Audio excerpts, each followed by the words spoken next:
Welcome to The Whole Steward, the holistic approach to wealth from a Christian worldview. I'm your host, Andrew Stanton, and I'm glad you've joined. Last week, we looked at the stewardship of Joseph and how he stored up energy and food for Egypt and the surrounding nations to survive the time of famine. This week, we'll look at what is the energy of the modern economy? What drives our standard of living? That'll be today on The Whole Steward.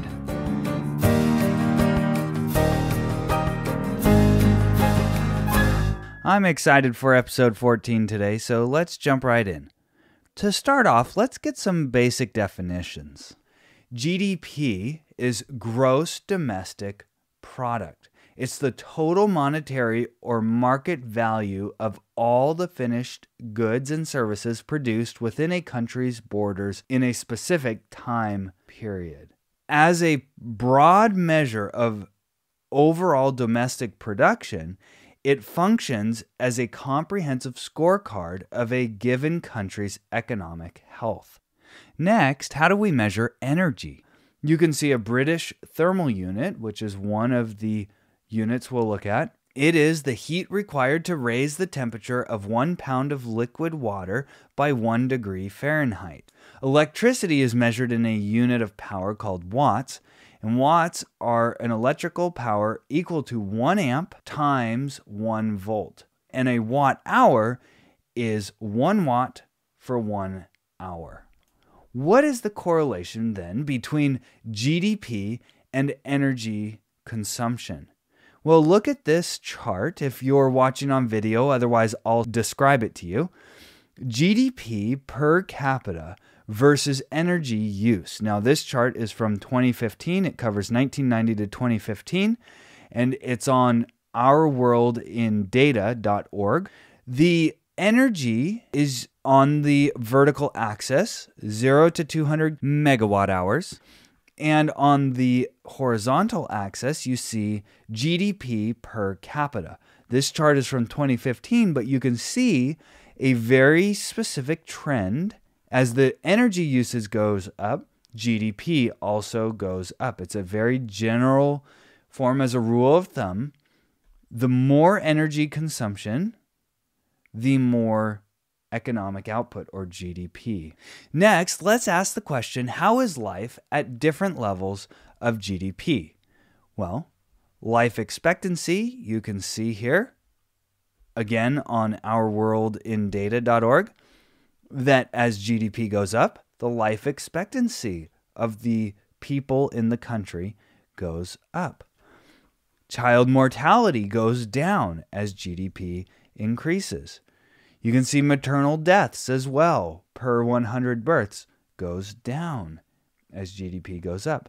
Medical doctors per 1,000 people go up. Average annual working hours go down as GDP goes up. Tourist departures go up, so there's more tourists. Access to electricity goes up as GDP goes up. Access to improved drinking water goes up. Average years of schooling go up. Literacy rate goes up. Learning outcomes go up.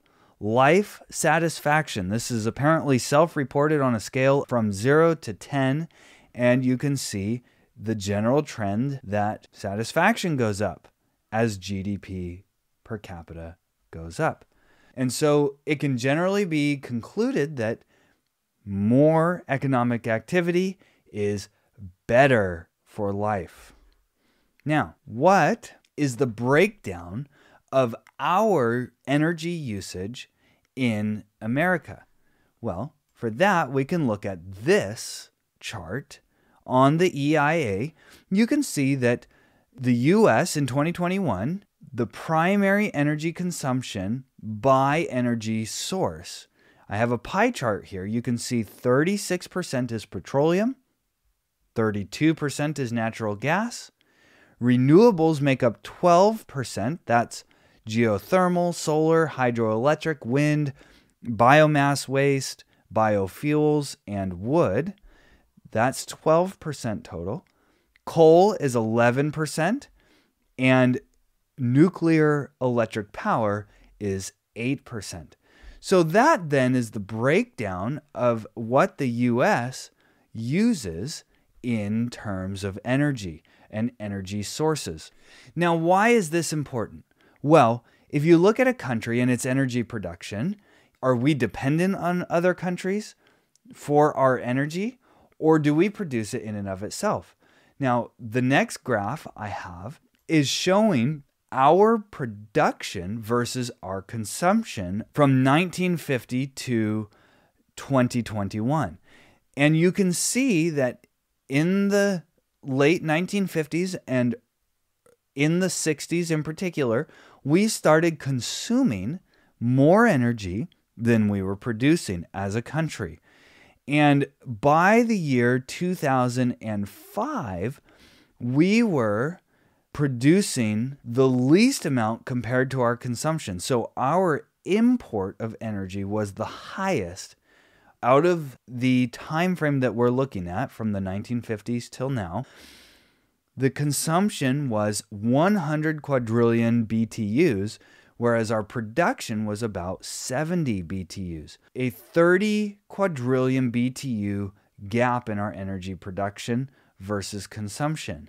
And you can see we were importing about 35 quadrillion BTUs at the time, and we were exporting about 5 quadrillion BTUs. Now, since then, our production has gone up. We have been producing more of our own energy, and around 2018, 2019 timeframe, our production actually exceeded our consumption.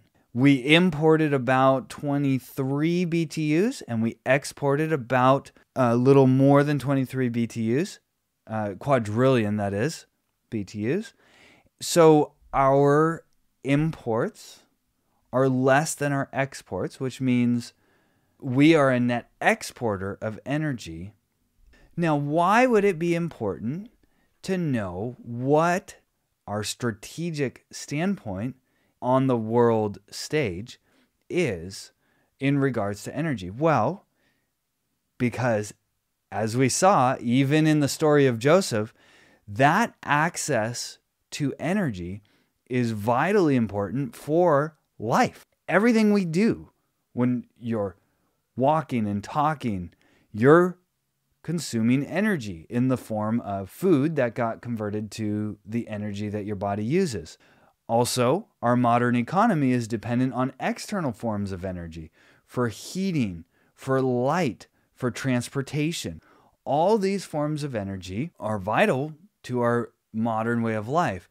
Protecting or having access to that energy is directly correlated to our ability to continue and sustain the lifestyle and the wealth that we are managing. So the U.S. will do things like store petroleum in barrels of oil. We have what's called the Strategic Petroleum Reserve. That oil is held in strategic reserve for a crisis. Now, what's interesting about that is you might think rising oil prices would be a crisis. Certainly, the current administration does, because what they did in last November is they started to draw down our Strategic Petroleum Reserve. On the whitehouse.gov, you can see a press release, November 23rd, 2021. President Biden announces release from the Strategic Petroleum Reserve as part of ongoing efforts to lower prices and address lack of supply around the world. So this is a very strategic political move because we have a shortage of energy, prices are going up, and yet to make it seem like prices aren't going up as much as they should, the U.S. has been drawing down that Strategic Petroleum Reserve. And here on the EIA.gov, you can see a graph of our Strategic Petroleum Reserve. These are in thousands of barrels. So since the 1980s, we've been building up our Strategic Petroleum Reserve, and it peaked around 2010, where we had just over 700 million barrels of oil in reserve. Since that time, we've drawn that down slightly. But in 2021, at the end of 2021, you see this precipitous drop in our strategic petroleum reserve. And it has been cut by about half, down to 371 million barrels of oil. Why is this important? Well, this is supposedly smoothing out the prices at the pump, but it's at the expense of spending our savings account as a country. That can only be done so long before you run out of strategic petroleum reserve.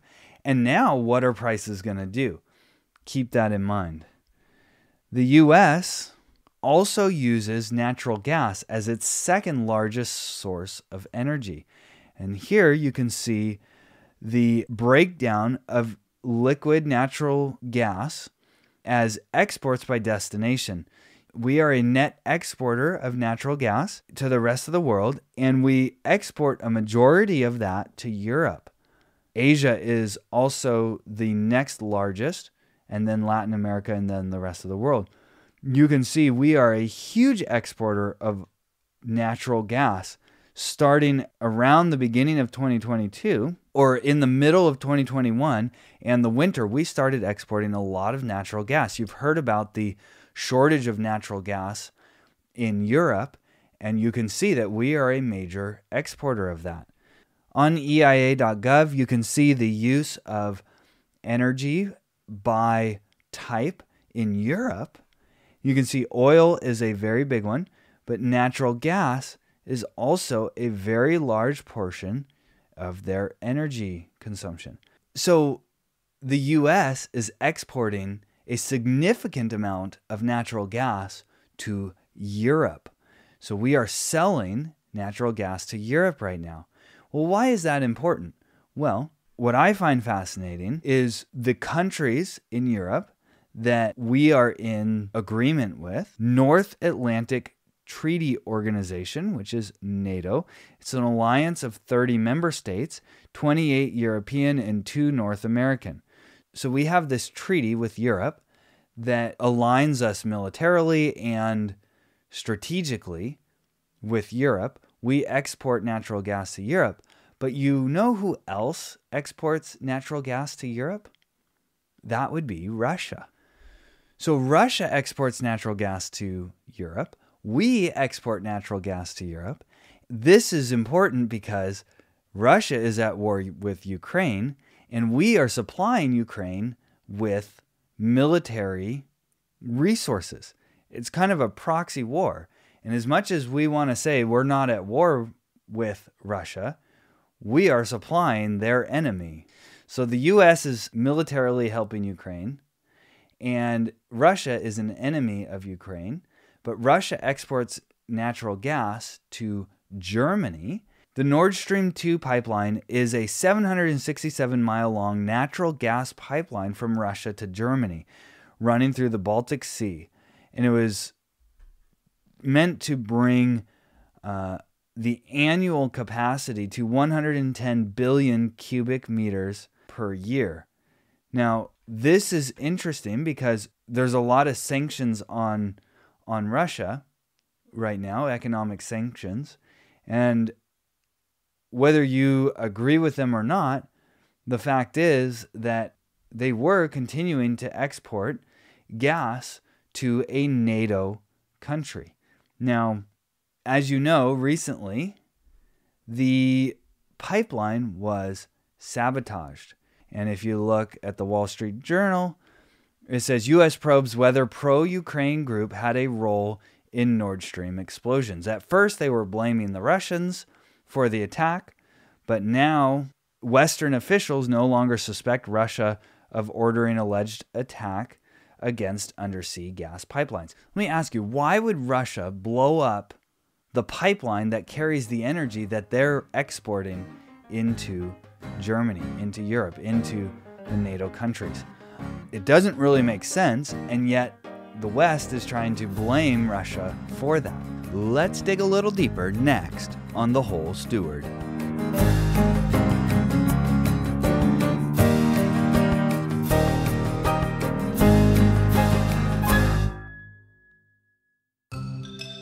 Hey there, it's Andrew. I pour a lot into The Whole Steward, and I'm so humbled you're listening.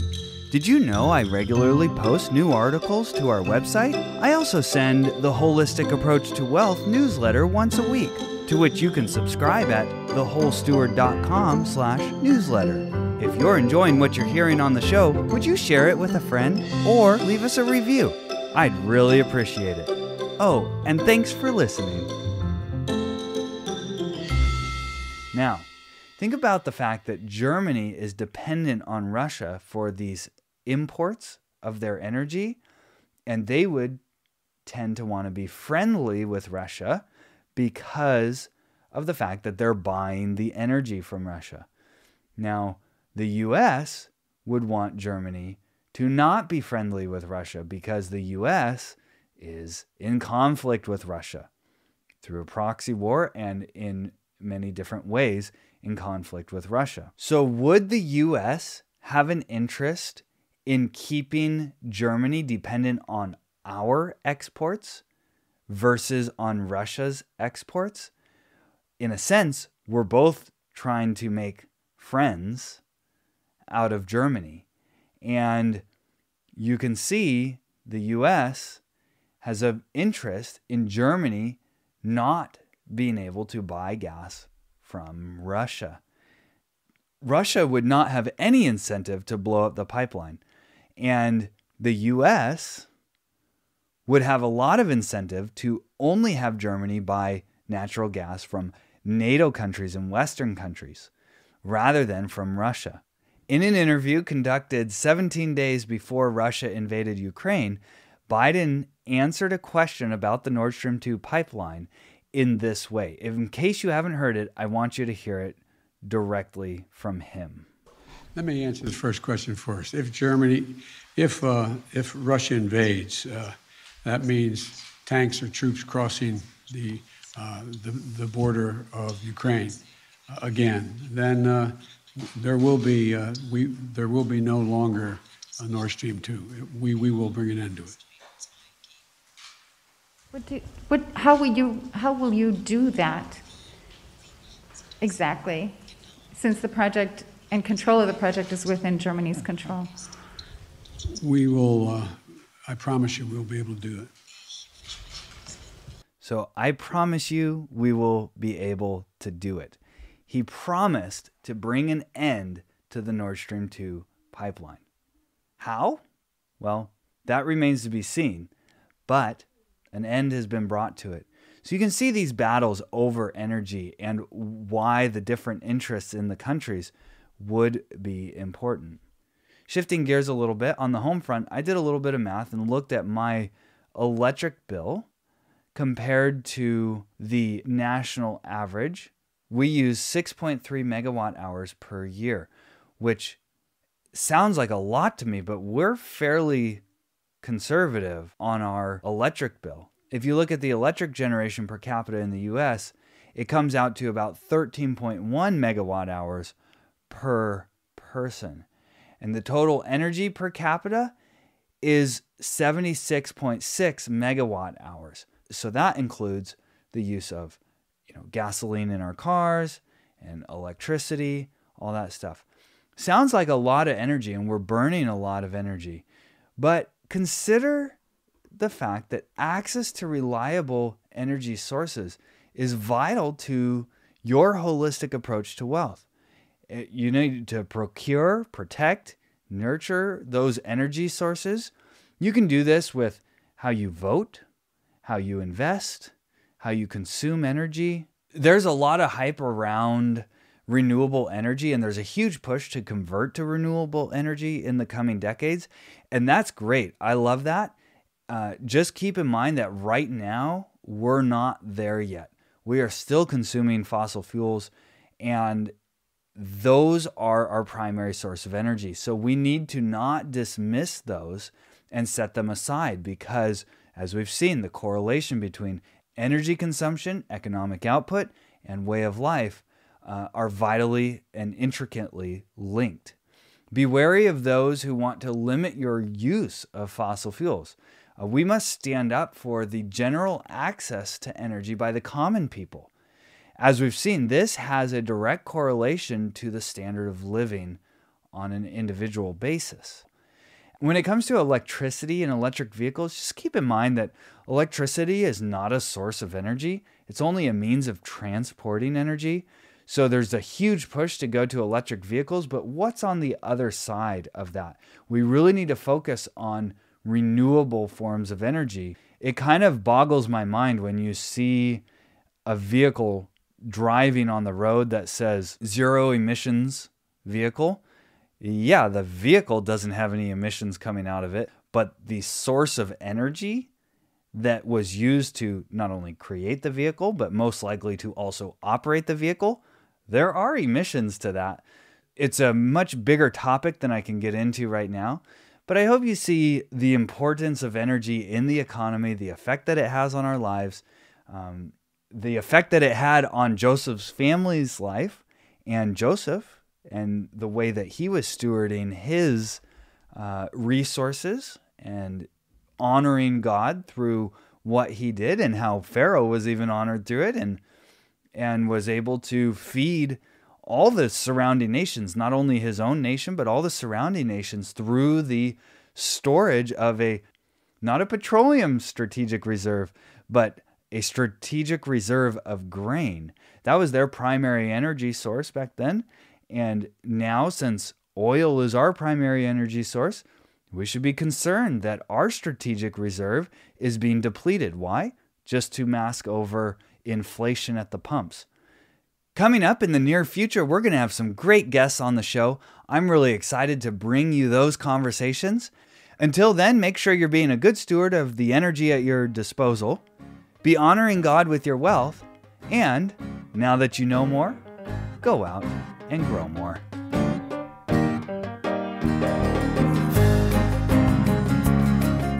All content on The Whole Steward is for informational purposes only and must not be considered personal, professional, tax, or legal advice. Please consult an appropriate professional for individualized advice. Though we do our best to bring you reliable information, we make no guarantee on its accuracy, so you must rely on your own due diligence to draw your own conclusions. The views expressed by guests on the show are their own and may not represent that of the host. Please visit our website for complete terms and conditions.